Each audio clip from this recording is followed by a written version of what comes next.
누가복음 11장 37절에서 42절 말씀 같이 읽겠습니다. 예수께서 말씀하실 때에 한 바리새인이 자기와 함께 점심 잡수시기를 청함으로 들어가 앉으셨더니 잡수시기 전에 손 씻지 아니하심을 그 바리새인이 보고 이상히 여기는지라.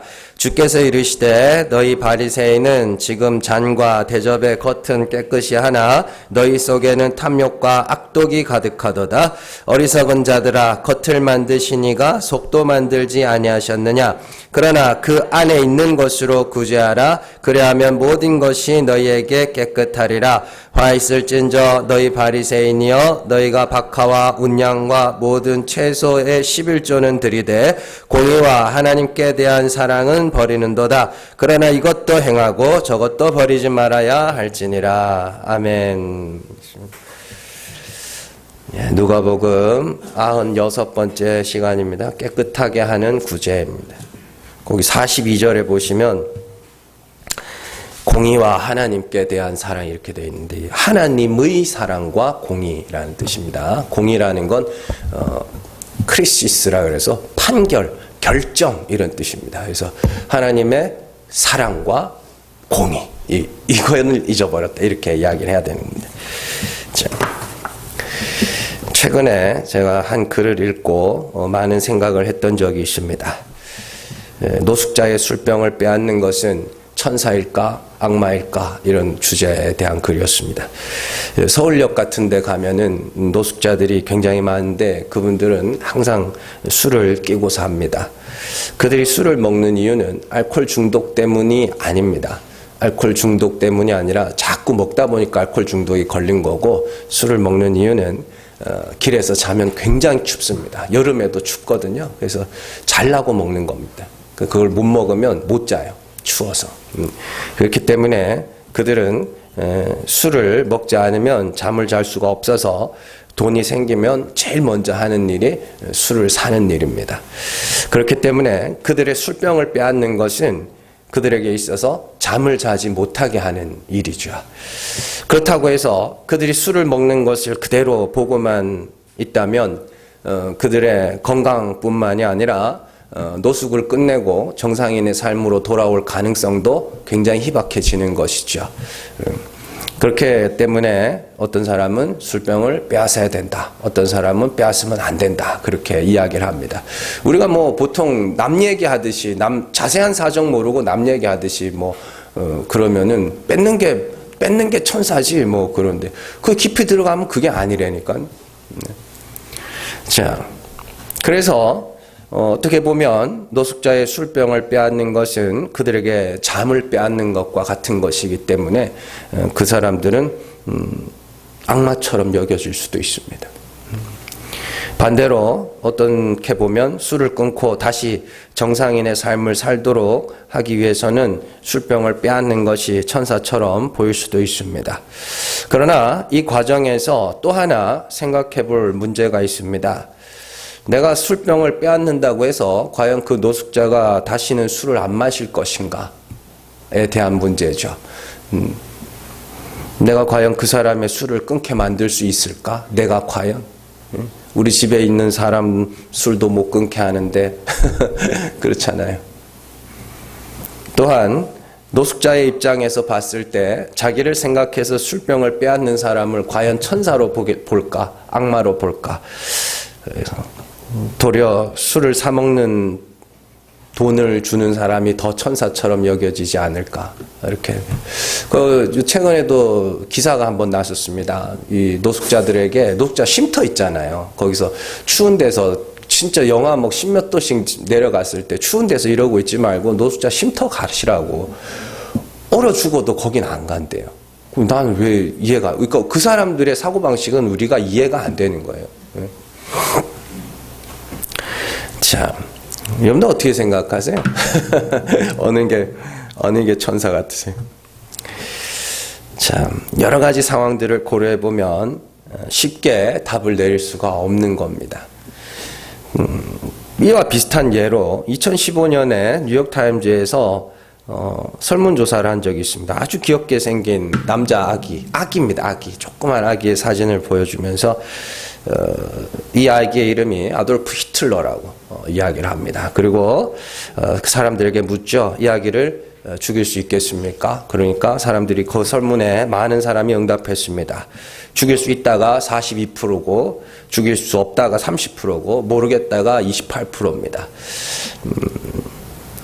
그러니까 숫자상으로는 42대 30이지만 모르겠다가 28%나 있기 때문에 이거는 거의 반반이라고 봐야 하는 것이죠.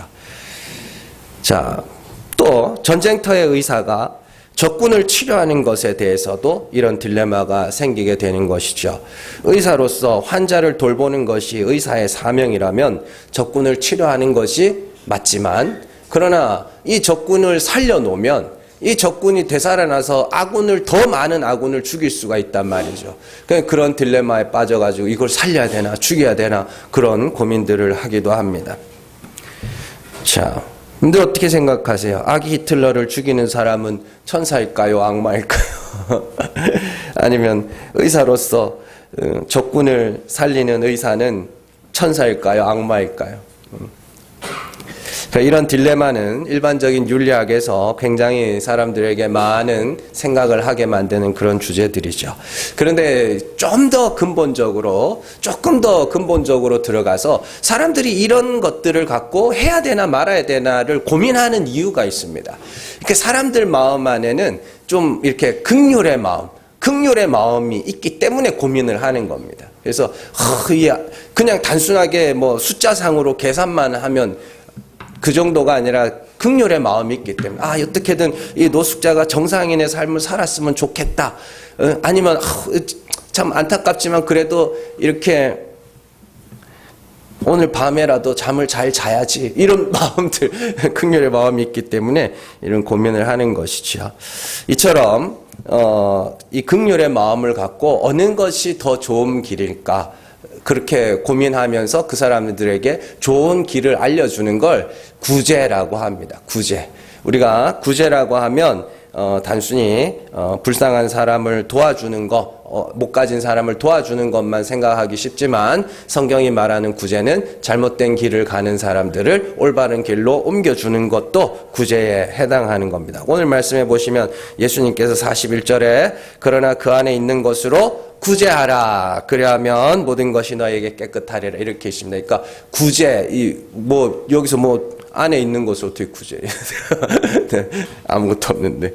자, 오늘은 이거에 대해서 한번 살펴보도록 하겠습니다. 자, 오늘 내용을 먼저 한번 살펴보면요. 예수님께서 한 바리새인의 초대를 받아서 식사를 하십니다. 그때 예수님이 손을 씻지 않고 식사를 하시오. 또 유대인들에게는 식사하기 전에 반드시 손을 씻는 계명이 있었습니다.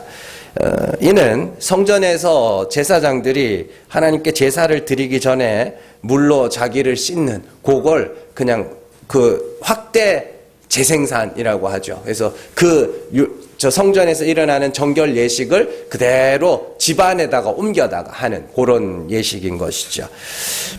그래서 유대인들 사회에서는 먹기 전에 손을 씻는 것은 당연한 일이며 반드시 해야 하는 일이었습니다. 그리고 위생학적으로 봐도 먹기 전에 손을 씻는 것은 굉장히 좋은 습관이죠. 특히 이 극동아시아권, 우리나라, 중국, 일본 이런 나라에서는 숟가락과 젓가락을 사용하잖아요. 그래서 손을 안 씻어도 덜 위험합니다. 덜 위험. 근데 이제 이 예수님 당시에는 다 그냥 손으로 먹었다고요. 그러니까 안 씻으면 큰일 나는 거죠. 그런데 이제 유대인들에게 있어서 먹기 전에 손을 씻는 것은 위생적인 이유가 아니라 그건 종교적인 의미를 갖고 있었습니다. 하나님 앞에서 내가 깨끗하다라는 것을 보여주기 위한 그런 수단이었죠. 자, 그런 유대인들 앞에서 예수님이 손을 씻지 않고 음식을 드시자 사람들이 그 행동을 보고 깜짝 놀랍니다. 여기 38절에 보면 이상히 여기니라 이렇게 된 다음하죠. 이게 뭐냐면 깜짝 놀라다라는 뜻입니다. 깜짝 놀라다는 뜻입니다. 그래서 왜냐하면 예수님은 하나님의 말씀을 가르치는 선생이었고 스스로를 하나님의 아들이라 칭하는 분이었습니다. 그런데 자기들이 생각하기로는 식사하기 전에 손을 씻는 것은 하나님 앞에서 자기를 정결하게 하는 아주 중요한 의식인데 그 하나님의 아들이라는 예수님이 그것도 모르고 그냥 집어 먹으니 깜짝 놀랄 수밖에요. 말씀을 가르친다는 자가 저래? 이러면서. 자, 예수님은 그들의 반응을 보시면서 아이고야 내가 깜빡했다. 너무 배가 고파가지고 깜빡했다. 그러고 손을 씻는 것이 아니라 도리어 바리새인들을 책망하는 도구로 사용하십니다. 예. 제가 볼 때는 일부러 안 씻은 것 같아요. 왜냐하면 이렇게 자 바리새인들은 잔과 대접의 겉은 깨끗이 하지만 속에는 탐욕과 악독이 가득한 자다. 막 이렇게 악담을 쏟아내시죠. 바리새인들의 입장에서는 이 예수님의 반응이 너무 당황스러웠을 것 같습니다. 그냥 손을 씻으면 될 거 아니에요. 뭘 굳이 그걸 갖고 그냥 네가 잔과 대접의 겉은 깨끗하고 그걸 할 이유가 뭐 있어요. 그냥 손 한번 씻어주면 될 건데 왜 괜히 일어나지도 않을 싸움을 일으킨단 말이죠. 자, 예수님은 그들을 잔과 대접의 겉은 깨끗하지만 속은 탐욕과 악독이 가득한 자라며 그들을 책망하십니다. 그러면서 이상한 말씀을 하시죠. 거기 오늘 말씀 40절 41절에 보면 어리석은 자들아 겉을 만드시니가 속도 만들지 아니하셨느냐. 그러나 그 안에 있는 것으로 구제하라. 그리하면 모든 것이 너희에게 깨끗하리라. 이렇게 말합니다. 이거 뭔 말이에요? 예수님이 이거 뭔 소리 하는 거예요 이게. 자, 이걸 잘 아셔야 됩니다. 자, 먼저 예수님은 바리새인을 향해서 잔과 대접의 겉은 깨끗하나 속은 더럽다고 하십니다. 이는 예수님께서 바리새인들의 이중성을 지적하신 말씀이라고 다들 알고 있습니다. 어느 정도는 맞습니다. 맞는데 예수님께서 하신 말씀의 정확한 의미를 알아야 됩니다. 대충 상상하지 마시고. 자, 예수님께서 바리새인들을 지적하시면서 쓰신 단어들의 의미를 한번 잘 생각을 해보자고요. 예수님께서 바리새인들을 지칭하시면서 그들을 잔과 대접의 겉은 깨끗하게 하는 자라고 하셨습니다. 예수님의 말씀대로라면 잔과 대접의 겉이 있고 그러면 속은 뭔데요? 예? 그러니까 생각을 해보시라니까. 이게 이제 접시라 치자고요. 그럼 여기가 겉이고 여기가 속인가? 그거 아니잖아요. 이거를 잘 생각을 하셔야 된다니까. 잔과 대접의 겉은 뭐고 속은 뭔데요?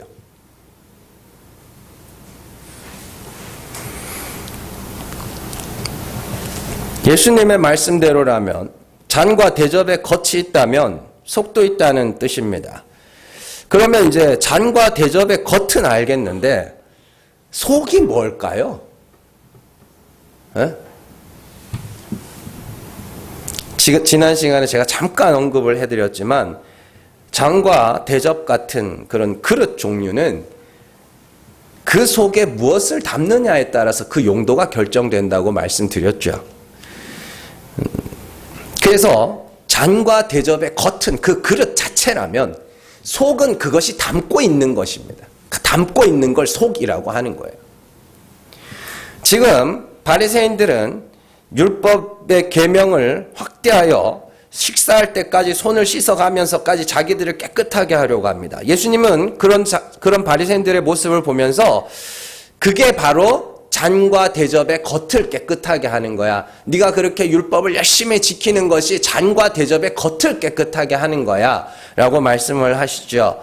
그러나 그들이 간과하는 것은 그릇이라는 것은 잔과 대접이라는 것은 그 속에 무엇을 담고 있느냐에 따라서 그 그릇이 깨끗한가 더러운가가 결정이 된다는 것이죠. 내가 아무리 이것을 꽃병으로 만들어 놨다 치더라도 거기다가 소변을 넣으면 그건 요강인 거예요. 그래서 예수님께서 뭐라고 그러시냐? 너희 안에 탐욕과 악독이 가득하다. 그걸 담고 있네. 그러면 너는 뭐예요? 암만 율법의 계명을 열심히 지켜도 너희 안에 탐욕과 악독을 담고 있으면 너는 뭐예요? 더러운 잔과 대접이야. 더러운 그릇이야. 이렇게 말씀을 하시는 겁니다. 그렇다면 잔과 대접의 속은 어떻게 깨끗해질 수 있는가? 잔과 대접이 깨끗한 것을 담고 있으면 되는 것이죠. 그래서 예수님은 그들에게 깨끗해지는 방법을 가르쳐 주십니다. 그게 바로 41절의 말씀이죠. 안의 것으로 구제하라. 그러면 깨끗하리라. 이렇게 말씀을 하시는 겁니다. 그런데 왜 40절에서 예수님이 아주 특이한 말씀을 하시죠. 겉을 만드신 이가 속을 만드시지 않았겠느냐. 이렇게. 이게 왜 이 말을 하는 거예요? 하나님이 잔과 대접을 겉을 만들었으면 그 속의 것도 만들었다. 이런 이야기일까요? 그런 이야기가 아닙니다. 여기서 말하는 겉과 속은 잔과 대접의 겉과 속이 아니라 계명이라는 것의 겉과 속입니다. 계명이라는 것의 겉과 속. 자, 먹기 전에 물로 손을 씻는 것이 계명의 겉이고 그 계명은 속뜻이 있다는 소리죠. 자, 예를 들어서 우리나라에 이제 최근에 만들어진 법 중에 하나가 민식이법이죠. 학교 어린이 보호구역에서 30km, 어디지? 제가 어디 갔다가 오는 길에 왕복 6차선 도로인데 갑자기 30km로 떨어뜨리더라고요. 그래서 막 달리다가 천천히 가는 거예요. 그 구간만. 그래서 제가 이런 데는 좀 어떻게 하지 그랬는데, 자, 시속 30km로 다니는 게 중요한 거예요? 그거 법이 왜 만들어졌어요? 자, 어린이 보호구역 안에서 애가 막 쫓아가다가 차에 치여서 죽었잖아요. 그죠? 그 법이 만들어진 취지가 뭡니까? 애들 보호하자는 거죠. 교통약자를 보호하자는 거죠. 단순하게 30km로 달리느냐 안 달리느냐가 중요한 것이 아니라 교통약자, 어린이, 장애인, 노약자들, 교통약자들에 대해서 보호해주자. 그런 취지가 민식이법의 속뜻이고, 그리고 겉으로 드러난 건 시속 30km 미만으로 달리고 이런 것들, 사고 나면 벌금 물리고, 이게 겉으로 드러난 거란 말입니다. 지금 그런 이야기를 하고 계시는 거예요. 예수님께서. 그래서 예수님이 계명의 겉과 속을 설명하기 위해서 42절에서 11조에 대한 말씀을 하시는 겁니다. 42절 잘 보세요. 다시. 자, 화 있을진저 너희 바리새인이여 너희가 박하와 운향과 모든 채소의 11조는 드리되 공의와 하나님께 대한 사랑 아니라고 했죠. 하나님의 사랑과 공의는 버리는도다. 그러나 이것도 행하고 저것도 버리지 말아야 할지. 이렇게 이야기를 하는 겁니다. 11조는 율법의 계명이며 유대인들은 자기 소득의 11조를 철저히 지켜내고 있었습니다. 그래서 유대인들은 11조 내는 것을 굉장히 사람과 하나님 앞에서 자랑스럽게 이야기하죠. 그래서 예수님의 비유 중에 바리새인과 세리의 기도, 그 내용 중에 바리새인의 기도의 내용이 뭐예요?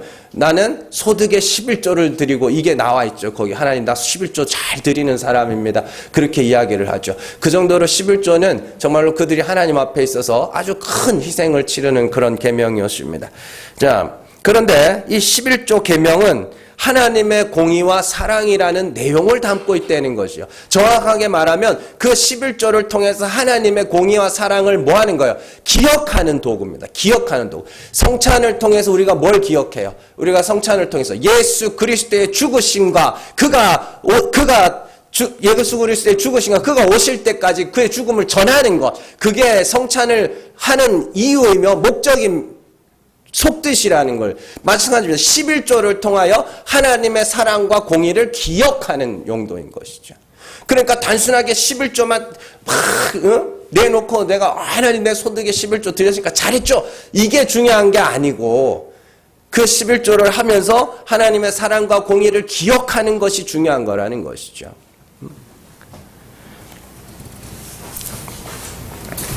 그래서 소득의 11조를 드리는 것이 계명의 겉이면 하나님의 공의와 사랑이 11조의 계명의 속에 해당되는 겁니다.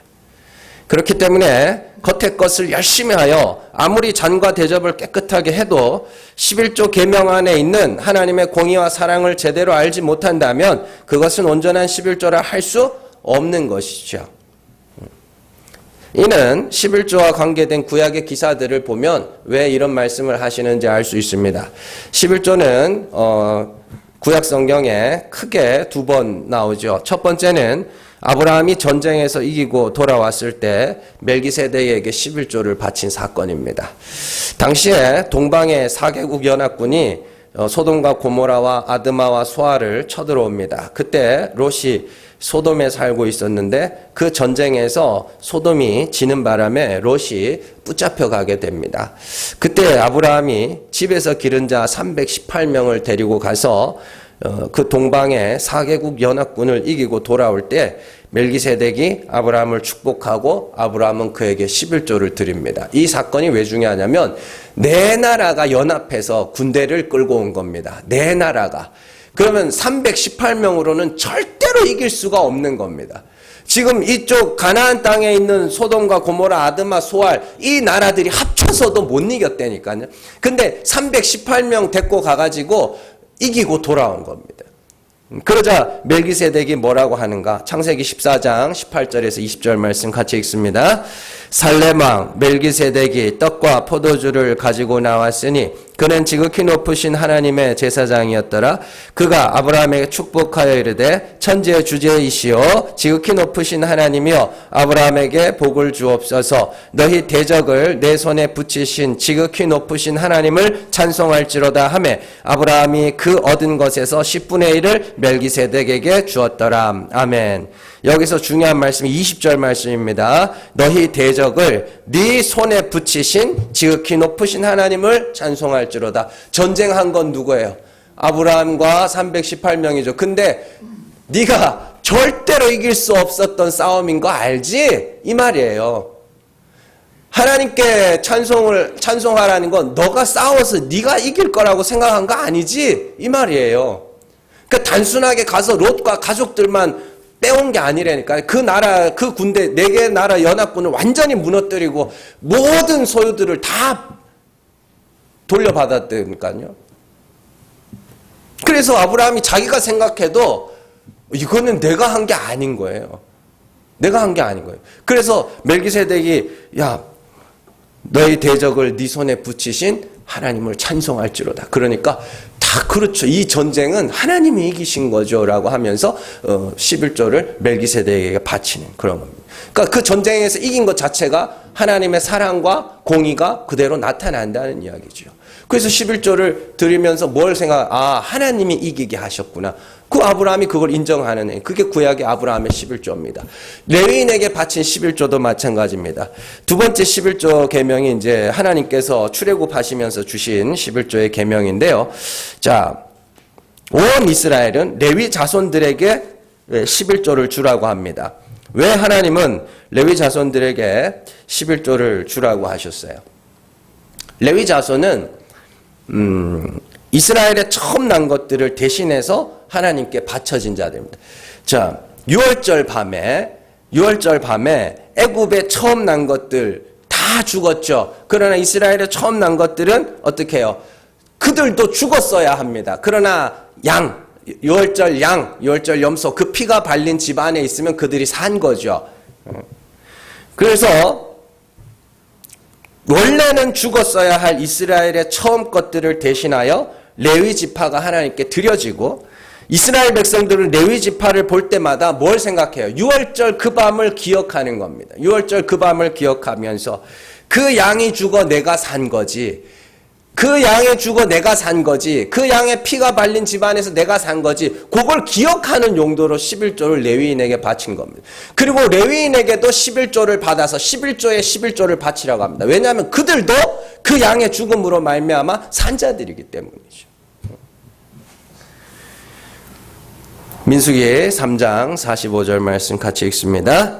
이스라엘 자손 중 모든 처음 난 자 대신에 레위인을 취하고 또 그들의 가축 대신에 레위인의 가축을 취하라. 레위인은 내 것이라. 나는 여호와니라. 아멘.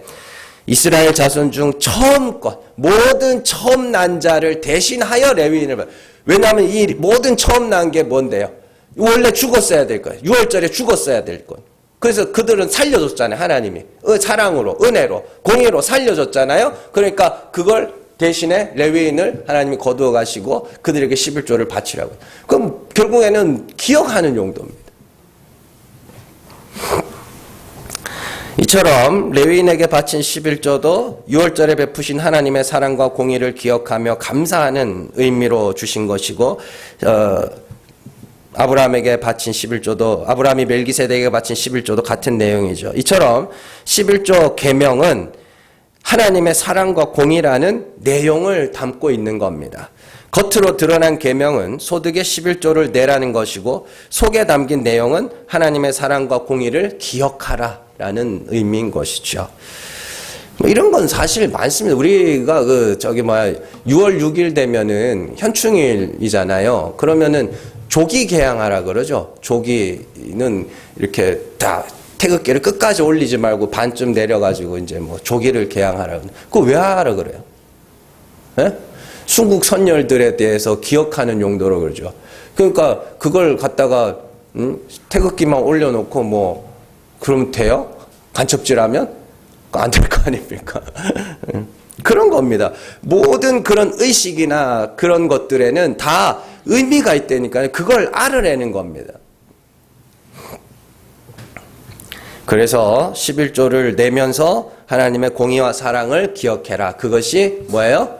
그것이 이것도 하고 저것도 하는 온전한 11조다. 이렇게 이야기를 하는 겁니다.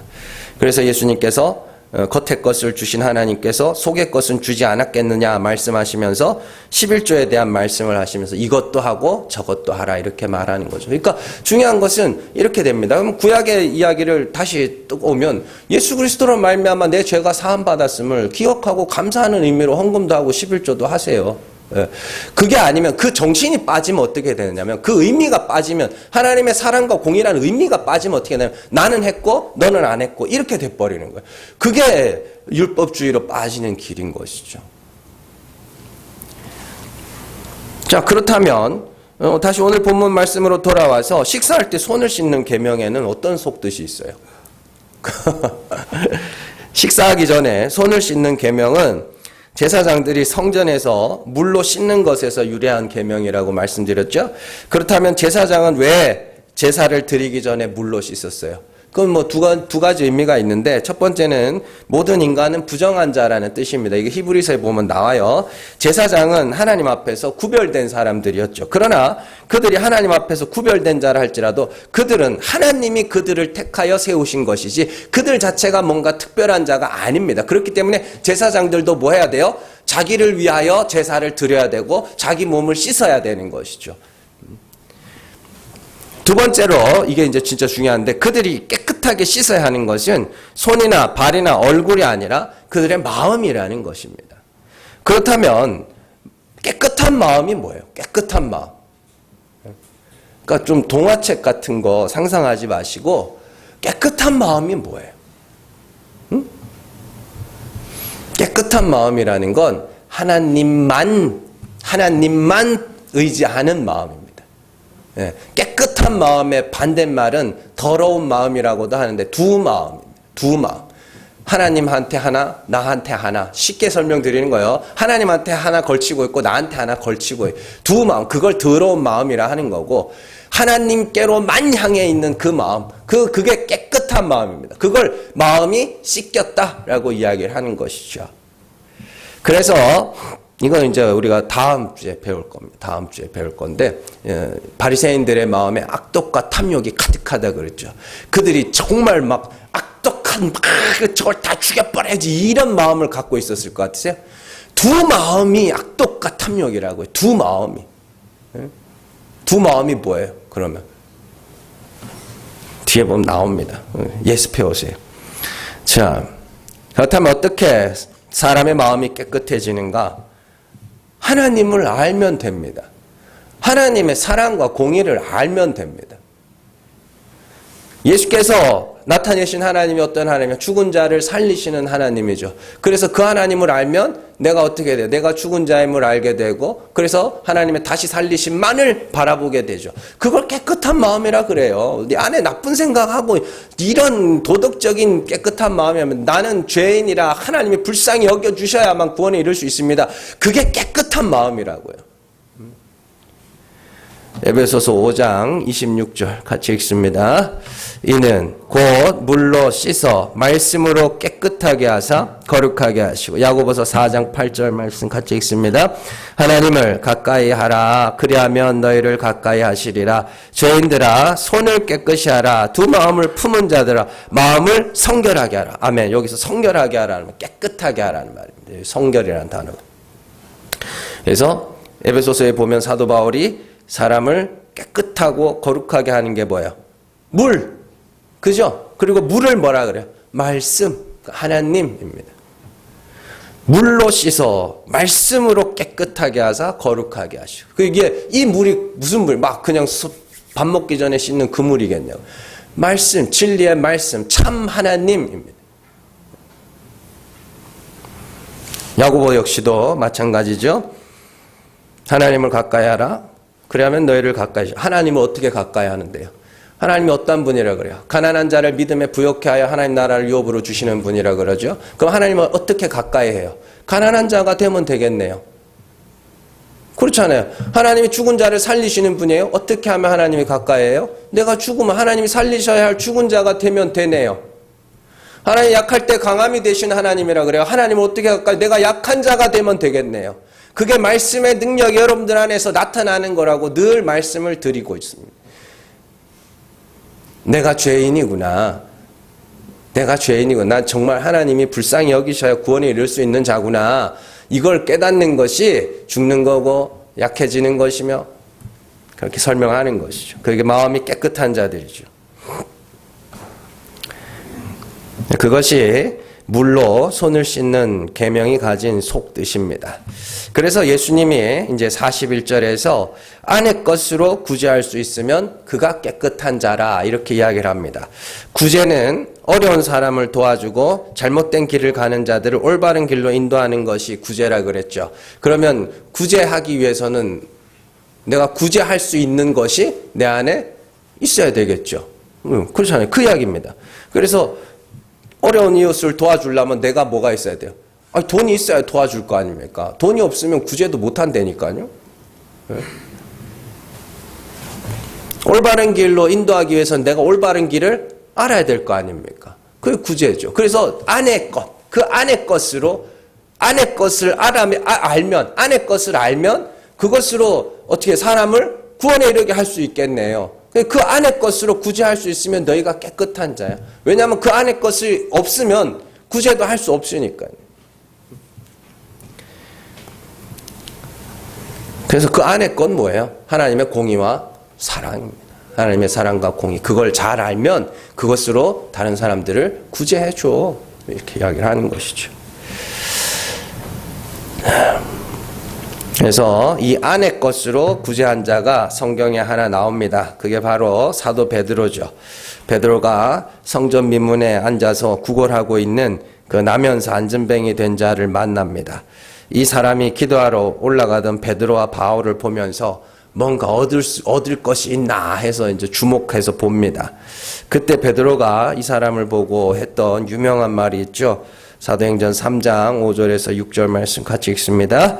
그가 그들에게서 무엇을 얻을까 하여 바라보거늘 베드로가 이르되 은과 금은 내게 없거니와 내게 있는 이것을 내게 주노니 나사렛 예수 그리스도의 이름으로 일어나 걸으라 하고. 아멘.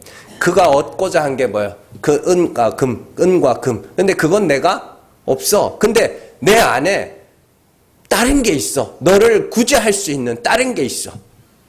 그죠? 그래서 6절 보세요. 은과 금은 내게 없거냐? 뭐가 있다 그래요? 내게 있는 이것.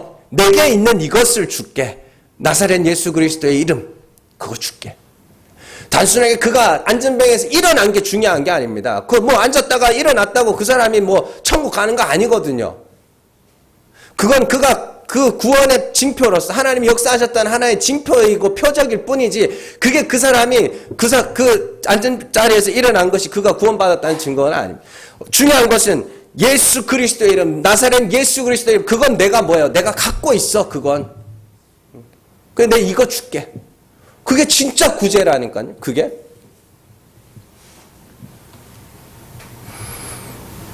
그래서 성도는 진짜 구제를 할 수 있으며 진짜 구제를 해야 됩니다. 그럼 다시 처음의 이야기로 돌아와서요. 노숙자에게 술병을 빼앗는 것은 천사일까요, 악마일까요? 적군의 병사를 고쳐주는 것은 천사일까요, 악마일까요? 어린 아기 히틀러를 죽이는 건 천사일까요, 악마일까요? 아니요. 노숙자가 술을 먹는다고 해서 그가 구원에 이르는 것도 아니고 술을 끊는다고 해서 구원에 이르는 것도 아닙니다. 복음을 전하는 거죠. 여러분들은 사람을 살리고 사람을 구원할 수 있는 아주 값진 것들을 다 갖고 있는데도 자꾸만 엉뚱한 것으로 고민을 해요. 노숙자가 술 먹고 있으면 전도하세요. 복음 전하시라고. 예수를 믿으시라고. 사람이 불쌍한 사람이 있으면 복음을 전하세요. 안타깝고 그러면 복음을 전하시라니까요. 그런데 아무리 그릇을 깨끗하게 닦아놔도 그 속에 담고 있는 것이 더러운 거라면 그 그릇은 더러운 그릇이 됩니다. 사도 바울이 그래서 이야기하죠. 질그릇, 우리가 질그릇이라 그래요. 우리가 질그릇인데 이 질그릇 안에 그리스도의 얼굴에 있는 하나님의 영광을 아는 빛이라는 보배를 담아놨다. 그러니까 보배가 뭐예요? 그리스도의 얼굴에 있는 하나님의 영광을 아는 빛. 그게 뭐예요? 예수께서 나타내신 하나님이 어떤 분인지를 여러분들이 알잖아요, 이제. 그게 보배라고요. 그걸로 구제하시라고. 그걸로 사람들을 좀 살리시라고. 응? 불쌍하게 여기면서, 안타깝게 여기면서 복음을 전하는 거예요. 여러분들, 진짜 구제해야 되는 건데, 참, 특별히 여러분들한테 말씀드리고 싶은 게 하나 있는데요. 여러분들의 전도가 부탁이 안 됐으면 좋겠습니다. 부탁. 제발 우리 교회 좀 와주세요. 제발 우리 교회 한 번만 와주세요. 아니, 전도는 그렇게 하는 거 아닙니다. 선포하는 거고요. 불쌍히 여겨서 하는 겁니다. 그러니까 예수님께서 말씀하시잖아요. 안 나오면 네 손에다. 그래서 복음을 전할 때 아무도 영접하는 자가 없으면 어떻게 그래요? 발에 먼지를 떨어내라 그러죠. 그러면 심판날에 소돔과 고모라가 거기보다 견디기 쉬울 거라고 말씀하시죠. 그게 뭐냐면 막 제발 좀 우리 교회 좀 나와주세요. 우리 교회 문 닫게 생겼어요. 뭐 그런 거 하지 마세요. 나는 지금 너를 살리려고 지금 복음을 전하고 있다. 여러분들 그 정도 자부심은 가져도 됩니다. 그 정도 자부심은. 왜요? 여러분들 안에 있는 하늘의 보배, 그리스도의 얼굴에 있는 하나님의 영광을 아는 빛, 그게 보배잖아요. 그걸로 지금 다른 사람을 구제한단 말이에요. 근데 뭘 자꾸 부탁을 해요, 부탁을 하긴.